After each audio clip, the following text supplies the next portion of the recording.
Alléluia. Évangéliste Maurice Moubiemé. Aujourd'hui, nous allons parler différence entre âme et esprit. Alléluia. Différence entre âme et esprit. Tout d'abord, nous allons chanter Akumama. Akumama,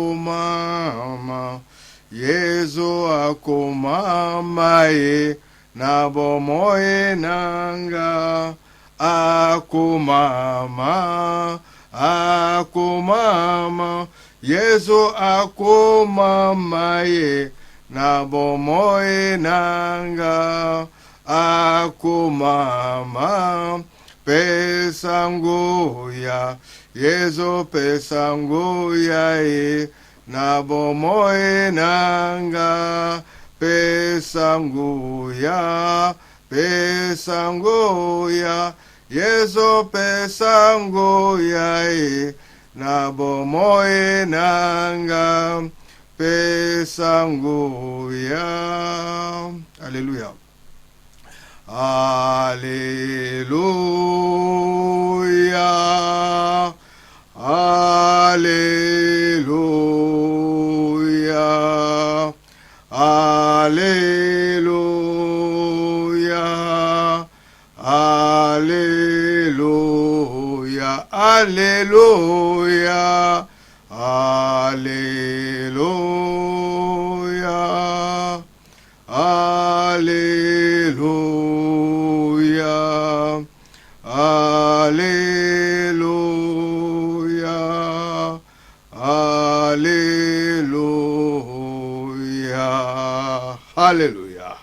Aujourd'hui, nous allons parler de la différence entre âme et esprit.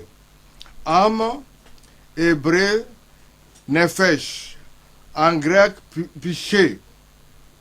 Alléluia. Âme, en hébreu, nefesh. En grec, péché. Partie immatérielle de l'être et principe vital. L'échange des émotions et des sentiments, voire des facultés intellectuelles. L'âme peut aussi être représentée les dispositions naturelles de l'homme par opposition à l'esprit qui peut désigner dans l'homme ce qui est animé par l'Esprit de Dieu. Alléluia. Âme est mortelle. L'âme est l'échange des affections, des désirs, des émotions et de la volonté. L'âme est la partie immatérielle de l'être et principale vitale, l'échange des émotions, des sentiments, voire des facultés intellectuelles.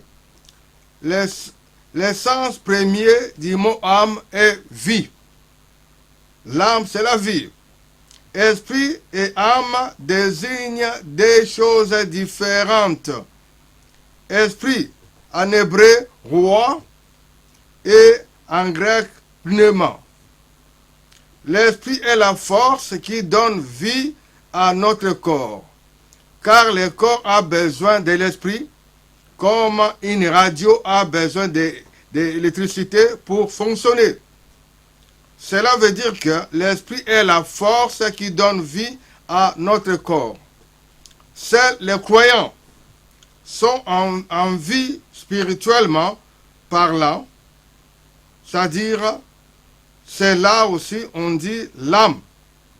L'âme, c'est la vie.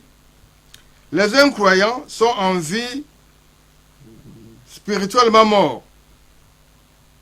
Alléluia. Maintenant, l'esprit est l'élément qui nous permet d'avoir une relation d'intimité avec Dieu. L'esprit est capable d'avoir conscience de Dieu et de communiquer avec lui. L'esprit de l'homme est la charge de la conscience de Dieu.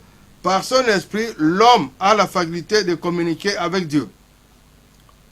C'est pour cela, nous pouvons dire que l'âme et l'esprit sont liés, mais séparables. L'âme est l'essence de l'homme et qui fait de nous ce que nous sommes. Pourtant, l'esprit est l'aspect de notre être qui nous relie à Dieu.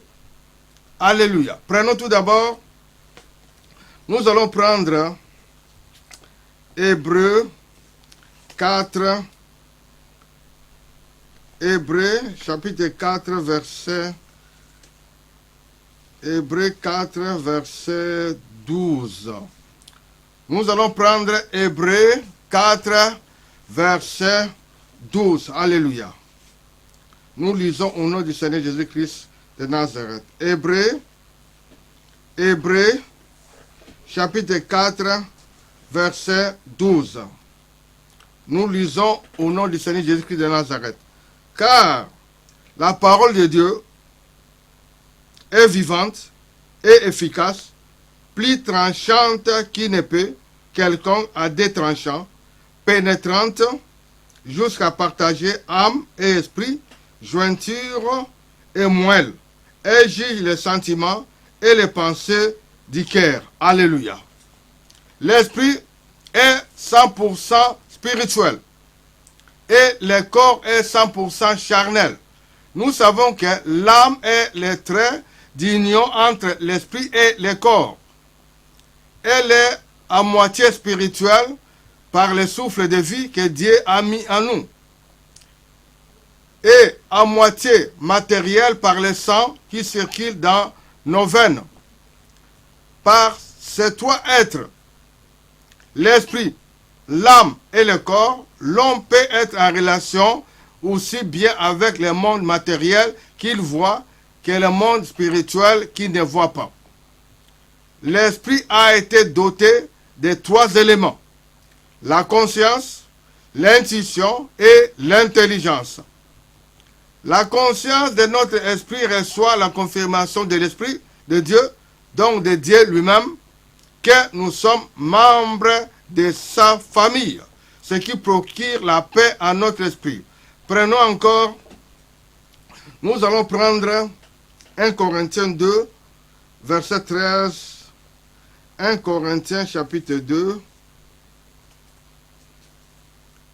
1 Corinthiens chapitre 2, verset 13 à 15. Alléluia. 1 Corinthiens chapitre 2, verset 13 à 15. Je lis au nom du Seigneur Jésus-Christ de Nazareth. Et nous, en parlant, non avec des discours qu'enseigne la sagesse humaine, mais avec ce qu'enseigne l'Esprit, en employant un langage spirituel pour les choses spirituelles. Mais l'homme naturel n'accepte pas les choses de l'Esprit de Dieu, car elles sont une folie pour lui et ne peut les connaître, parce que c'est spirituellement qu'on en juge. L'homme spirituel, qu'on en juge, alléluia, l'homme spirituel, au contraire, juge de tout et il n'est lui-même jugé par personne. Alléluia. Alléluia. 1 Corinthiens 2, 13 à 15 nous parle. Et nous, en particulier, non avec des discours qu'enseigne la sagesse humaine, mais avec ce qu'enseigne l'Esprit, employant un langage spirituel pour les choses spirituelles. Mais l'homme naturel n'accepte pas les choses de l'Esprit de Dieu, car elles sont une folie pour lui, et il ne peut les connaître, parce que c'est spirituellement qu'on en juge. L'homme spirituel, au contraire, juge de tout, et il n'est lui-même jugé par personne. Alléluia. Et on continue avec 16, nous parle, car qui a connu la pensée du Seigneur pour l'instruire? Or nous avons la pensée de Christ. Alléluia. C'est pour cela aussi que nous avons dit, l'esprit est 100% spirituel et le corps est 100% charnel. Nous savons que l'âme est le trait d'union entre l'esprit et le corps. Elle est à moitié spirituelle par le souffle de vie que Dieu a mis en nous, et à moitié matérielle par le sang qui circule dans nos veines. Par ces trois êtres, l'esprit, l'âme et le corps, l'homme peut être en relation aussi bien avec le monde matériel qu'il voit que le monde spirituel qu'il ne voit pas. L'esprit a été doté de trois éléments: la conscience, l'intuition et l'intelligence. La conscience de notre esprit reçoit la confirmation de l'esprit de Dieu, donc Dieu lui-même, que nous sommes membres de sa famille, ce qui procure la paix à notre esprit. La paix de Dieu, alléluia, la paix de Dieu est toujours synonyme d'approbation de Dieu. Intuition, notre esprit a entre autres la faculté de recevoir directement de Dieu ce qu'il a en nous pour connaître sans que cela passe par la réflexion et les calculs. L'esprit de l'homme peut recevoir aussi par la Bible et par les hommes inspirés de Dieu. L'intelligence, c'est dans l'esprit de l'homme que Dieu a mis l'intelligence et plusieurs versets bibliques nous les montrent. Alléluia. Nous pouvons prendre Exode 31, versets 1 à 6. Deuxième livre de Moïse. Et prenons Exode 31, versets 1 à 6. Exode 31, versets 1 à 6. J'ai lu au nom de Seigneur Jésus-Christ de Nazareth. Alléluia. Exode 31, versets 1 à 6. L'Éternel parla à Moïse et dit, sache que j'ai choisi Betsalel, fils d'Uri, fils de Hur, de la tribu de Juda. Je l'ai rempli de l'Esprit de Dieu, de sagesse, d'intelligence et de savoir pour toutes sortes d'ouvrages.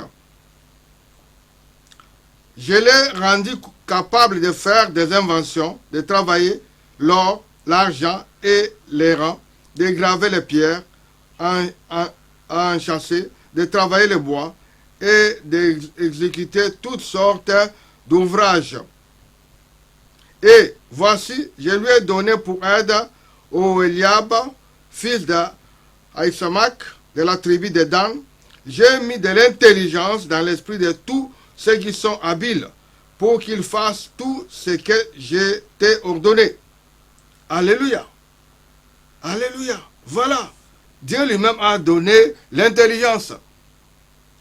L'intelligence, c'est dans l'esprit de l'homme que Dieu a mis l'intelligence et plusieurs versets bibliques nous les montrent. Alléluia. Bref, l'âme est la base des sentiments et l'âme a été aussi dotée de 3 éléments.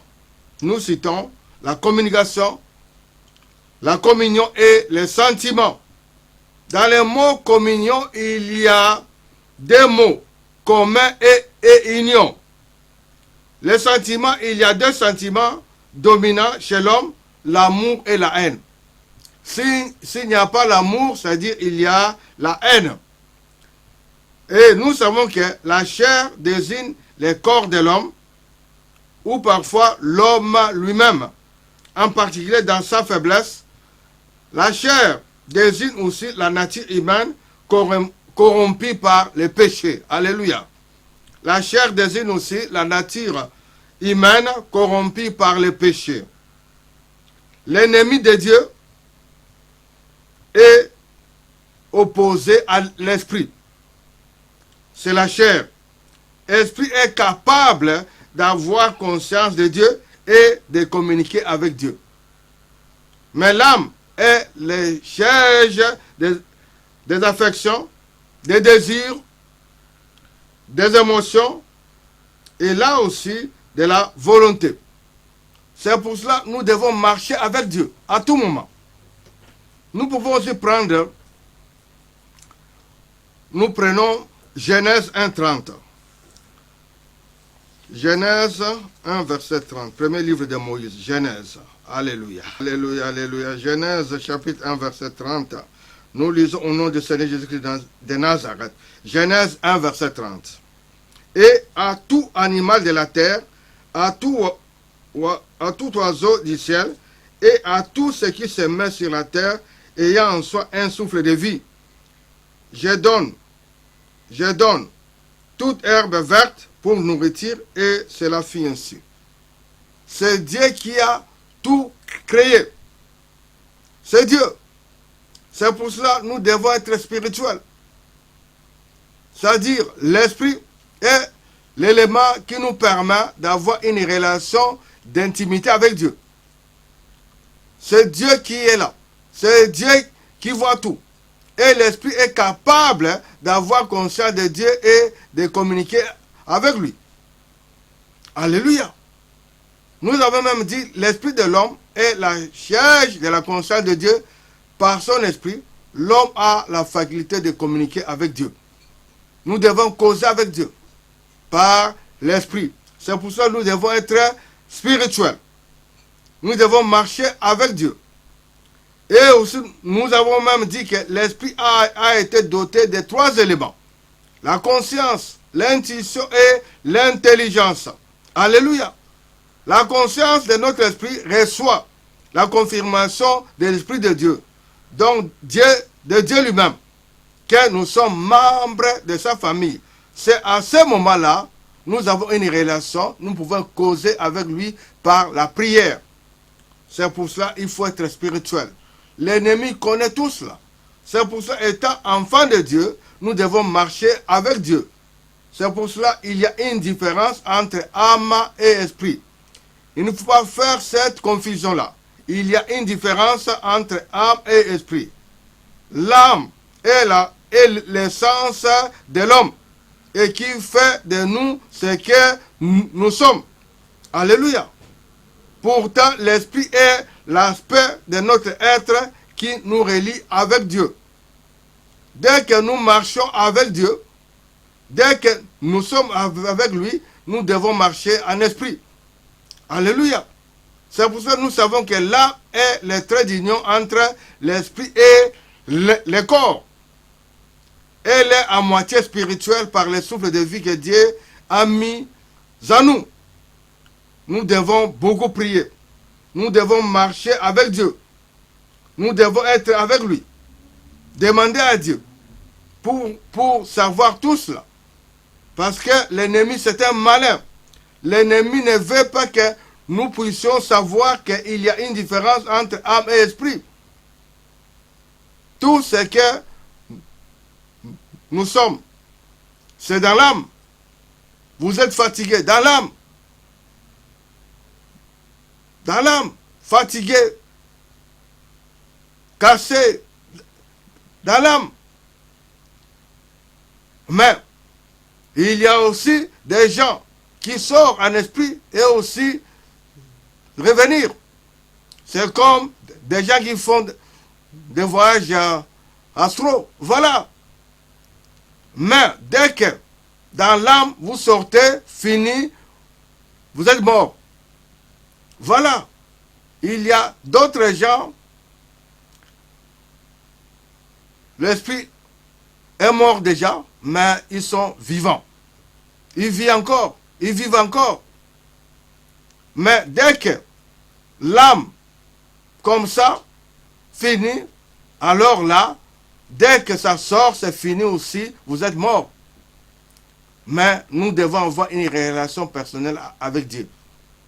Nous devons savoir qu'il y a une différence entre esprit et âme. C'est pour cela qu'il faut soigner tout cela par la prière. La prière. Peut-être aussi, vous êtes fatigué. C'est dans l'âme. Peut-être aussi, il y a des pensées comme ça. Découragé même. C'est pour cela que nous devons avoir une vie de prière intense. Avoir aussi le temps pour Dieu. Même aussi à jeûner, à prier. Nous savons très bien. La vie est faite de méandres. Il y a des gens qui sont là seulement pour nous décourager. Mais avec Dieu, nous avons la victoire. Même si vous êtes fatigué, mais seulement il faut faire appel à notre Dieu. Dieu, même aussi, il a parlé, il ne va pas nous laisser orphelins. Il avait dit ça à ses disciples. C'est encore aujourd'hui. C'est encore aujourd'hui. C'est avec Dieu que nous avons la victoire. Marcher avec lui. Avoir une vie de prière. Dieu, il est présent. L'ennemi va chercher à nous faire fatiguer. Mais avec Dieu, la victoire est certaine. Au nom du Seigneur Jésus-Christ de Nazareth. Mais étant chrétien aussi, nous devons savoir qu'il y a une différence entre âme et esprit. Alléluia. Alléluia. Merci pour tout. Que Dieu soit loué à jamais. Partagez ce message et aussi vous abonnez aussi. Merci pour tout. Que Dieu soit loué à jamais. Alléluia. C'était votre humble serviteur évangéliste Maurice Moubiémé. Alléluia. Alléluia. Amen. Amen.